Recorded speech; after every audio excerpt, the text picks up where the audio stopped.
Magandang araw mga kasipag. Ngayon nga pala ay araw ng Tuesday.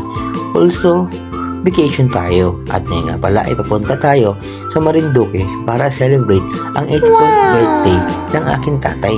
Pero bago ang lahat, huwag kalimutan tumawag sa itaas para sa pang-araw-araw nating kaligtasan. At pagdating nga pala namin sa resort namin dito sa Marinduque, ay kumuha kami ng mga isda na galing ng aming mga kababayan dito. At dito nga ay nagsimula na kami mag-ihaw at magsalo-salo at magkwentuhan ng aking kapamilya. Kaya eto mga makakasipag, mapapansin nyo, nag-ihaw kami ng mga isda at kung ano-ano mga isda na nakuha namin at mga dumadaon na nangingisda dito ay hindi namin para meron din kaming maulam. At dito nga mga kasipag, masaya-masaya kami nagkukwentuhan at syempre kasama na ang tawanan at biruan sa aming araw-araw na pagsasama dito. At ito nga pala yung mga pamangkin ko na talaga namang supportive sa aking vlog araw-araw. At yun din yung mga pala yung mga followers ko everyday na nagpo-post ako sa social media. Salamat sa inyo!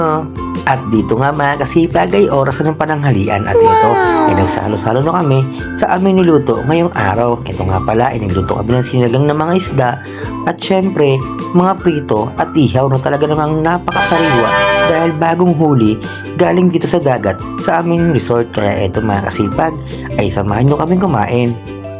At dito nga mga kasipag ay pagsapit ng gabi ay tayo't samahan nyo kami magluto ng aking mga pamangkin at isan sa bagong lulutuin namin ngayong araw. Ito nga pala ay sinigang na isda at galing to sa dagat at fresh na fresh pa galing sa mga kababayan natin dito na binili namin dito. At mga kasipag, samahan nyo kami magluto.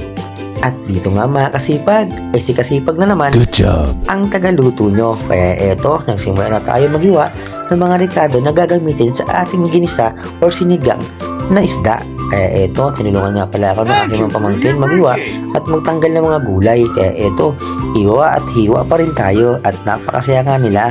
Habang naghihiwa kami, talaga nagsasayawan pa at nagkukentuhan at nag-aasaran pa itong mga batang to.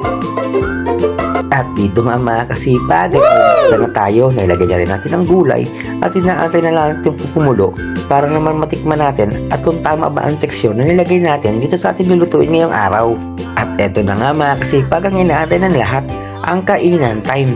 At unang tawag pa lang ay siguradong lahat sila ay bumaba na agad ng kwarto at talaga ng mga gutom na itong mga batang to at nag-uunahan pa sa paglagay ng sabaw sa sinigang na niluto natin ngayong araw.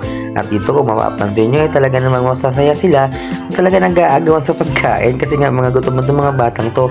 Alam nyo kung bakit? Sa paglalaro at syempre sa pagkukwentuhan nila magkakapinsan.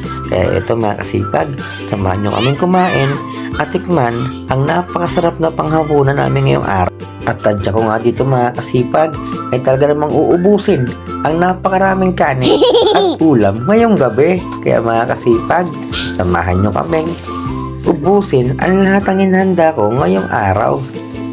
At dito nga mga kasipag ay pagkatapos namin kumain ay kanya-kanya kami punta dito sa harap ng resort at para na rin magkwentuhan at magpahinga kasi napakasarap ng hangin dito. At ito nga kuya ko nakahiga dito at naantok na rin. At ito mga kasipag ay kami nagkukwentuhan syempre sa mga nakaraan at para balikan ang mga nangyari nung kabataan nila. At yun, masaya-masaya ako kasi nung bata pa kasi ako ay hindi ko nalaman ang mga kwento nila pero ngayon ay alam ko na. Pero bago ang lahat mga kasipag, huwag magkalimutan follow and share sa aking page. Salamat!